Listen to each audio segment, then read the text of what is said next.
Program unggulan pemerintah Makan Bergizi Gratis atau MBG terbukti runtuh akibat korupsi yang masif.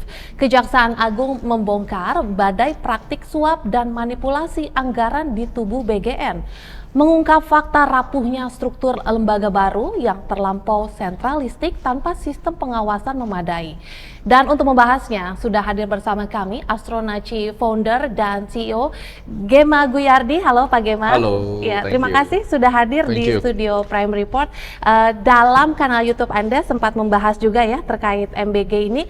Tapi kalau misalnya kita melihat ini kan ada sebuah struktur korupsi yang cukup masif begitu di tubuh BGN. Benarkah MBG ini sangat-sangat merugikan untuk negara? Kalau merugikan tentunya tidak, kata kuncinya gitu. Tapi kalau diterus-teruskan tidak diurus dengan tata kelola yang benar, ini justru akan menjadi racun buat negara. Ya. Jadi itu bold statement saya. Tapi apakah MBG ini merupakan sebuah kegiatan yang bisa memberikan kontribusi luas dengan konsepnya? Yes, ini bisa. Terlepas dari semua tudingan orang-orang yang memiliki visi yang berbeda, itu menjadi feedback bagus buat pemerintah untuk membuktikan. Karena MBG sendiri sejatinya bukan program yang dibuat oleh Indonesia, tetapi merupakan amati tiru modifikasi dari negara lain. Di India, di Jepang, di Amerika itu sudah ada MBG ini. Namun yang harus kita perhatikan adalah Indonesia dengan jumlah penduduk dan GDP yang hanya seperti ini ya, budget yang dikeluarkan buat MBG itu nomor 2 tertinggi di dunia setelah Amerika. Nah, kan 268 triliun, walaupun sudah ada reserve yang Pak Purbaya mengatakan akan ada reserve 62 triliun itu yang tidak dipakai, hanya dibutuhkan saja nanti dipakai. Tetap itu kan 200-an triliun dikeluarkan. Nah, pertanyaannya adalah kenapa butuh sebanyak itu? Sedangkan India saja itu nggak sebanyak itu. India cukup kecil ya budgetnya, dan kalau kita perhatikan India ini totalnya cuma 24 triliun untuk 120 juta anak, sedangkan kita targetnya 82,9 juta. Yang harus di-adjust menurut saya adalah apakah 3T itu sudah tercapai. Target daripada orang yang mendapatkan MBG itu harus benar, harus dibenahi. Dan kita tahu memang Pak Presiden sudah membenahi maksud saya, para koruptor ini ditangkap-tangkepin semua. Walaupun itu juga meninggalkan pertanyaan, kenapa nggak dari awal? Kenapa harus sampai kejadian terlebih dahulu? Ya udahlah, kita ini udah terlanjur kecebur, udah kepalang basah. Kalau hari ini kita stop MBG-nya, saya nggak punya dapur ya. Jadi intinya ini bukan konflik of interest. Kalau seandainya ditutup, itu akan banyak lapangan pekerjaan yang terdampak. Petani itu juga teriak, karena sekarang kan petani-petani itu bisa menjual barangnya ke negara melalui program ini. Harga-harga ayam naik kan, terus harga beras juga naik karena demand. Ini adalah demand pull inflation kan sebenarnya. Nah, kalau kita perhatikan juga lapangan kerja yang dihasilkan dari dapur lah, SPPG dan seterusnya, memang orang berkata begini, itu kan dimiliki oleh orang-orang yang dekat dengan pemerintah. Ya memang boleh lah, misalnya Anda dekat sama pemerintah dan Anda dapat kesempatan untuk mengelola 10 dapur misalnya ya. Tapi kan Anda juga meng-hire masyarakat untuk kerja. Siapa yang cuci-cuci, siapa yang masak? Kan masyarakat kan. Nah, itu merupakan lapangan kerja, sebenarnya bagian daripada program pemerintah untuk memberdayakan masyarakat, di mana memang secara fakta sudah 1,28 juta orang yang bekerja di situ.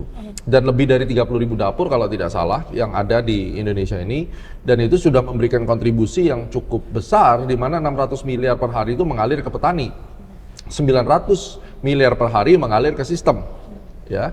Dan ini merupakan program yang baik dan juga memberikan kontribusi kepada GDP 0,5% sekian ya. Akhirnya membuat itu naik. Nah, ini kan kalau dikatakan apakah pemborosan, tidak, tetapi kalau kita bisa mengalokasikan target daripada penerima MBG, saran saya adalah dari anak TK sampai SD. Nggak perlu yang lainnya. Ibu menyusui dan ibu hamil itu wajib. Ibu hamil itu mungkin lebih diprioritaskan untuk mencegah stunting. Ya, karena tujuan utamanya kan memang stunting tujuannya kan. Jadi memang make sense kalau ada beberapa tokoh dari teman-teman mahasiswa mengkritisi bahwa anak sudah besar yang ngapain dikasih makan. Saya setuju. Buat apa anak-anak SMP yang sudah belajar merokok, minum minuman keras, itu juga banyak kan. Yang nakal-nakal itu dikasih MBG pasti dibuang. Karena sekarang masalahnya food waste kita tuh mencapai 45%. Ini yang harus segera diamatin. Makanya sekarang kepala BGN yang diganti, mudah-mudahan ini yang diganti benar-benar kompeten gitu ya. Kita doakan lah. Kan bagaimanapun kan kita juga disuruh ngurus MBG juga nggak ngerti juga caranya bagaimana, dan harus memang dikelola secara strategik supaya tidak lagi menjadi program yang asal-asalan gitu. Kalau misalnya selama ini kan kita melihat sorotan utama dari program ini adalah ya balik lagi tata kelola yang tidak matang gitu kan. Nah, belum lagi ditambah anggaran jumbo yang ibaratnya tidak dialokasikan sebagaimana mestinya. Mungkin kalau misalnya dilihat tadi perbandingannya itu sangat jauh sekali dengan alokasi anggaran yang saat ini diterapkan oleh pemerintah. Bahkan meskipun sudah dikurangin pun ini masih dianggap terlalu besar gitu, fantastis. Itu satu terkait kalau misalnya kita bicara hitung-hitungan ekonomi ini masuk akal atau tidak begitu kan. Dan yang kedua ya balik lagi, sorotan utamanya adalah siapa penerima manfaat yang sebenarnya, siapa sebenarnya yang menikmati MBG ini, apakah justru pelaku-pelaku usaha atau memang ini benar-benar masuk menuju ke petani-petani lokal begitu kan? Ya sekarang kan mau dia itu ke petani atau siapapun, intinya kan ada barang yang dibeli dari masyarakat. Terlepas itu nanti bukan dikorup, dimonopoli oleh tengkulak, nah tengkulaknya dipotongin dong. Jadi sekarang pemerintah harus lebih membuat sistem supaya petani itu benar-benar terserap semuanya. Ya sekarang memang penyerapannya, target permintaan MBG 25% produk ayam nasional. Data saya melihat MBG penyerapannya masih di bawah 5%. Ya kan, harga telur juga belum bisa naik, padahal harapannya bisa naik. Jadi memang MBG ini mau tidak mau akan menyebabkan kenaikan harga, which is itu bagus buat petani. Nah diharapkan tidak lagi dikuasai oleh para tengkulak-tengkulak itu. Ini yang harus kita jaga di situ. Jadi kalau memang apakah sistem daripada MBG ini masuk ke sistem pemerintahan, jawabannya iya, pasti masuk. Dan saya juga punya data bahwa sebaiknya kalau misalnya kita MBG ini kita alokasikan hanya dinikmati oleh orang-orang yang saya sebutkan tadi, kita fokus ke menengah ke bawah, miskin, hampir miskin, menengah ke bawah. Kategorinya apa? Orang miskin itu penghasilan sebulan di bawah 600.000, sebulan di bawah 600.000, itu data pemerintah. Yang kaum menengah ke bawah itu maksimum 2,2 juta. Nah ini yang kita ambil, terus kemudian ibu menyusui dan hamil misalnya. Itu kurang lebih bisa membuat kita berhemat sekitar 48 sampai 54 triliun lah kira-kira segitu. Ya kan? Berarti kan kalau misalnya kita sudah berhemat, uang ini kan bisa kita alokasikan kemana? Mungkin subsidi BBM misalnya. Nah, BBM kita ini kan asumsinya di $70. Harga sekarang kira-kira di 91 misalnya ya, atau 90. Itu kita kalau misalnya subsidi BBM ini kita compare dengan MBG yang diarahkan kepada menengah ke bawah sampai miskin, itu kita punya dapat buffer 1,7 bulan subsidi BBM-nya. Nafas lah tambahan. Nah, ini kembali ke pilihan pemerintah. Dan menurut saya memang sudah harus dipangkas. Kalau kita bicara 180 triliun misalnya sampai 200 triliun tetapi bisa menyasar dan penyerapannya bagus ke ibu menyusui, hamil, kemudian rakyat miskin, hampir miskin, dan menengah ke bawah, tentunya ini program akan kepakai dan nanti lapangan pekerjaan maupun produksi hasil tani Indonesia ini akan kepakai semua.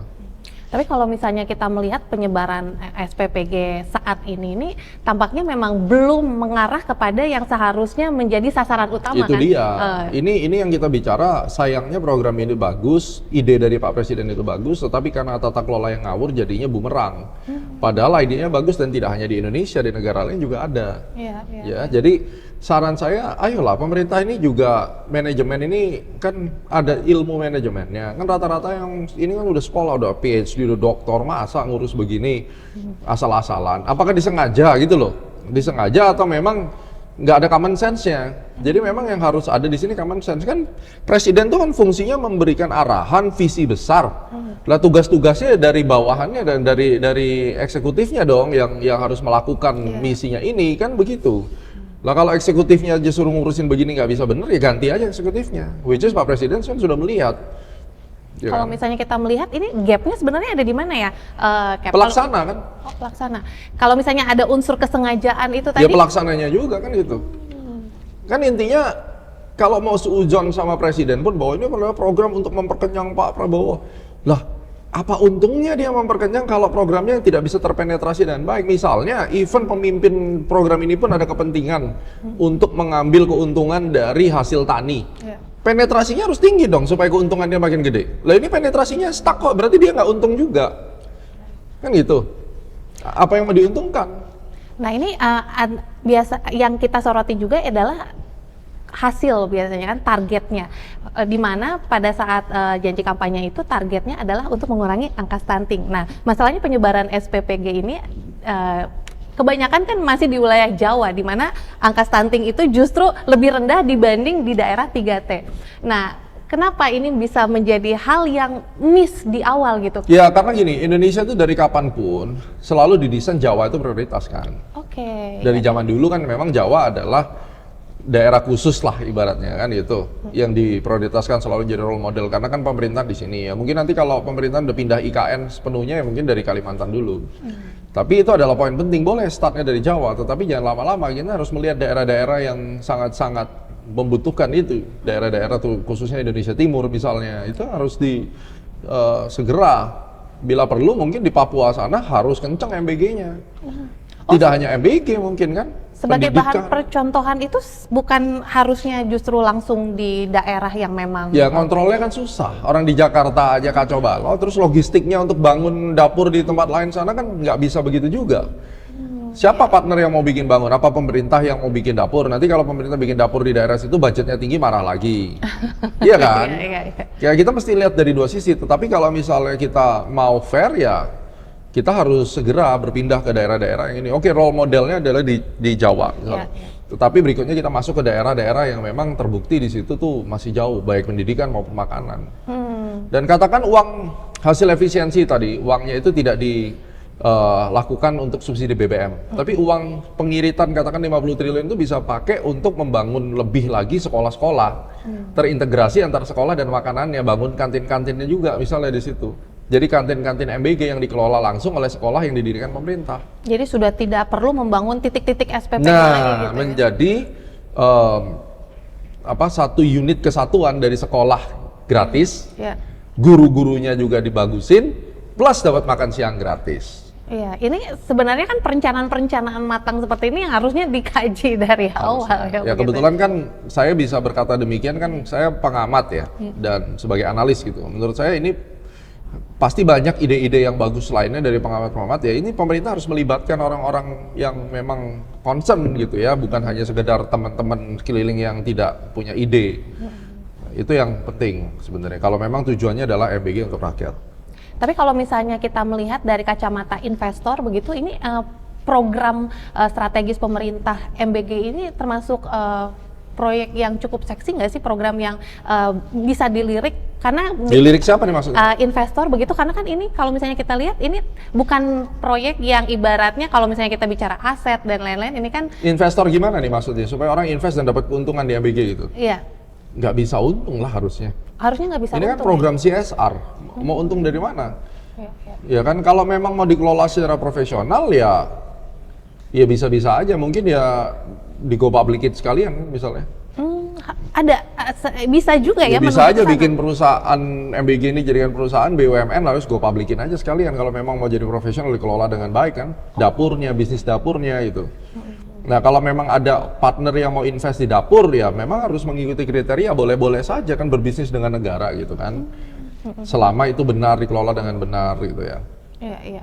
Nah, tapi maksudnya sebelum menuju ke sana, berarti kan harus dipulihkan itu adalah kepercayaan publiknya dulu, begitu iya. ya? Jadi MBG ini hadir di tengah tekanan negara yang lagi banyak, dikelola dengan orang-orang yang tidak peduli dengan negara ini, ya kan? Orang udah bikin program bagus, kasih orang miskin makan, kok dikorupsi, lu tuh lebih jahat daripada monster kali mungkin ya, itu lebih jahat lagi. Gimana ceritanya? Ini kan program CSR untuk menolong masyarakat yang stunting, kok kamu korupsi, itu kan keterlaluan gitu ibaratnya. Nah ini yang kita bicara bahwa negara ini akan rusak dengan orang-orang yang tidak punya common sense dan orang yang tidak punya hati gitu. Nah, ini berarti awalnya itu yang paling krusial harus diperbaiki itu adalah apanya? Misalnya sistemnya kah? Sistem. Sistemnya. Common sense, target tujuannya itu harus di adjust. Terus kemudian harus ada leader yang memang benar-benar kuat. Oke. Anda butuh leader seperti mungkin ya, leader-leader seperti siapa? Kalau ini Kang Deddy, Bu Shirley, Pak Ahok mungkin. Nah, kalau orang-orang seperti itu pegang MBG mungkin bisa benar gitu. Oh, jadi ada masalah leadership juga ya di sisi kepemimpinan. Karena ada hati kan mereka. Oke. Leadership yang memang punya hati untuk membangun CSR tadi, Iya, gitu. betul. Selama ini program ini masih ibaratnya mindsetnya bisnis tadi ya, tidak akan tercapai berarti Ya nggak. Ya bisnis boleh, tapi harus profesional, jangan bisnis murahan gitu loh. Bisnis tapi buat bisnis-bisnis yang akhirnya menjadi permainan gelap ya buat apa? Dan saya yakin masyarakat itu tidak akan komplain. Saya percaya tidak akan komplain. Kenapa saya sebut CSR? Karena kan uang pajak kita masuk ke APBN dipakai mendanai ini kan. Iya. Saya yakin orang Indonesia itu akan willing untuk sharing kepada orang miskin asal dikelola dengan benar. Masalahnya kenapa orang teriak? Karena nggak percaya. Jadi nggak rela kalau uangnya itu dipakai untuk main begini. Terbukti korupsi motor segitu banyak. Iya, Apa nggak sakit hati orang? Jadi wajar saja kalau ada defensif dari masyarakat. Tapi kan Gemma hari ini bicara sebagai pengamat atas program. Kita harus kesampingkan loh programnya dengan penyelewengan. Iya. Jangan digabung. Oh ya kalau programnya nggak bisa dibersihkan dari penyelewengan, tutup aja, itu nggak bijak. Iya dong. Kita harus berani memisahkan diri melihat itu.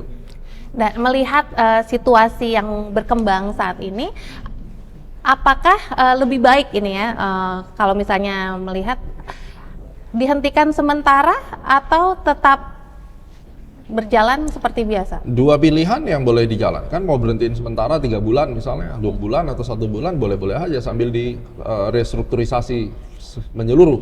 Paling tidak itu bisa menghemat gitu ya. Iya, iya. Ya, tapi kan kita juga harus tahu, ada orang yang sudah bekerja, terus mereka mau diapain?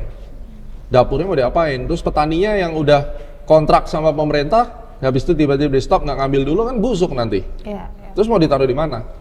Jadi juga jangan asal bicara stop itu terus petaninya bagaimana, kan itu rakyat juga, teman-teman kita juga jadi korban. Makanya saya bilang ini udah kepalang basah, udah kecebur. Ya seharus sambil jalan, sambil diperbaiki dengan waktu sesingkat-singkatnya kan gitu. Oke, Cap, ini kita melihat bahwa memang ini adalah program prioritas yang mau tidak mau harus dijalankan. Nah, mungkin ada saran langkah, mungkin bisa dibilang langkah drastis apa yang harus dijalankan mungkin untuk oleh pemerintah saat ini agar MBG ini benar-benar tepat sasaran dan juga tentunya menjadi anggaran yang tidak sia-sia begitu. Jadi anggarannya pun benar-benar terawasi dan tidak ada lagi menutup celah korupsi yang terjadi. Leadernya harus kuat. Oke. Ganti leadernya kalau nggak beres. Kasih waktu 3 bulan, nggak ada perubahan ganti. Oh, harus ada masa terminasi 3 bulan Iya itu dong. ya? Oke. Kan probation kan 3 bulan. Iya, iya, iya. Ya pakai aja konsep korporasi pada dasarnya.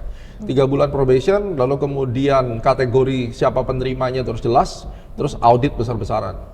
Oke. Gitu. Yang berhak mengaudit berarti? Ya pemerintah langsung.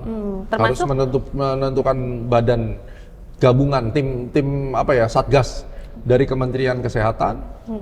Ya kan? Terus Kementerian Dalam Negeri, Kementerian Keuangan juga masuk. Terus Kementerian ya kan Kesehatan kan mencakup gizi dan seterusnya ya.